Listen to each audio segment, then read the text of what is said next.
YouTube just deleted the other video I did for this, so I'm going to try and make a shorter version, but this is a really brief reaction to Rainbow Rowell's novel Fangirl. My teacher told me to read this several years ago, and maybe when I was 18 or 19 instead of 22, I would have liked it more, I would have empathized more with the freshman blues, and Cass fighting with Rin, and her not really liking her roommate, and her not knowing where to go places, so she doesn't even bother trying to find them at all. Like, she literally didn't even go to these other half of the campus because she didn't even know it existed.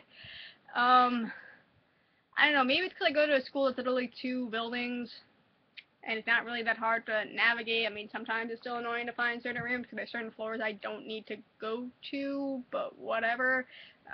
Maybe it's because I tend to easily make friends, and it's not difficult for me to be like, hey, I don't know where this room is. Do you know where it is? No, but you can ask so-and-so.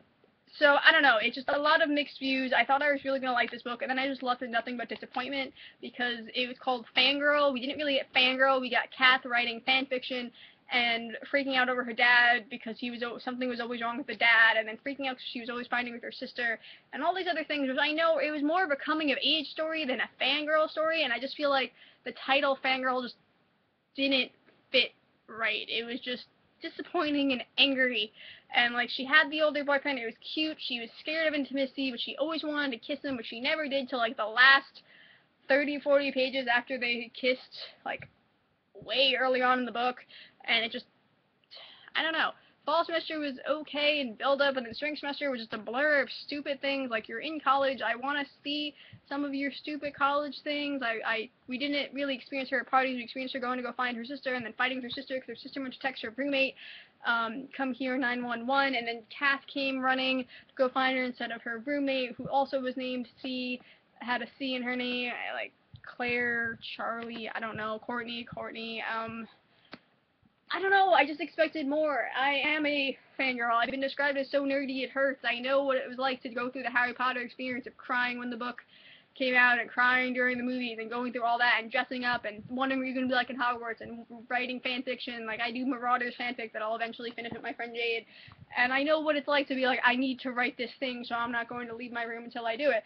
But I also make sure I eat, or shower, or make sure someone tells me to make sure I do those things when I'm lost inside my own head, because sometimes escaping reality is a lot more fun than dealing with the world in front of you and the crazy things a part of it.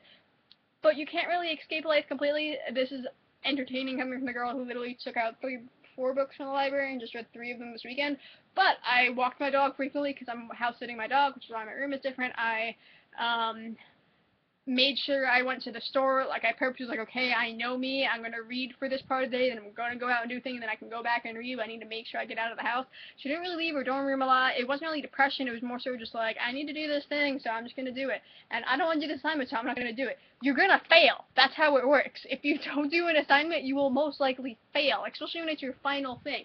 Teachers aren't going to, like, especially when you drop off the face of the planet, a teacher will contact you if they can't find you. They will email, they will call, they will do something of some sort, or contact your advisor if you don't come after a certain amount of days. Sometimes they don't, depends on how big the school is. My school is pretty small, but when I wasn't doing well in a class, a teacher literally sent out a report to my advisor, like, hey, she's not doing well. My advisor knew this because I was talking to him about this, but like, that's beside the point. Those things happen. Even if this is supposed to be this big college, I'm pretty sure people at NYU deal with that too, and other, like, Hunter and all the other bigger schools in Manhattan. And I know this wasn't in Manhattan, it was some, like, bumblefuck area, pardon my French here, but I'm just, God, I'm just angry and disappointed because I keep on saying it, but I am. Like, you could have shown her going to a different book signing, she could have been meeting a chance of meeting the author, you could have done something really cute and cheesy of seeing those other things out there, and, like, it was just like, let's make Harry Potter references, and let's make Twilight references, and why are you watching me sleep, what are you doing, Bella, like, stop making all these stupid references that have gone over in the past two decades, and just, I don't know, it was a coming-of-age story instead of a fangirl story, and I just feel like the title was misleading, so I was like, this will be fun and cute, and the little back of the book thing made it sound like this could be cute or really sad, and instead it's nothing but disappointment inside my heart. I just expected more and got very little. A lot of the descriptions were just kind of weird. My favorite weird one that I texted people was, let's see, Where was it? Sorry, guys. Okay, Levi said, and she heard the very beginning of a smile in his voice. A fetal smile, and it very nearly killed her. A fetal smile. Wasn't a typo. Is it an unborn smile? Is it a baby smile? Like, what is this smile? What? Some of the descriptions just felt really weird. The little excerpts of Simon Snow just didn't really fit, and a lot of it just felt blah. Sorry to the rest of the world, I really love this book. I just felt like this was a 2.5 star, maybe 3 kind of book. I'd hold it up, but I returned to the library. So thanks for reading. Yeah, alright. Bye.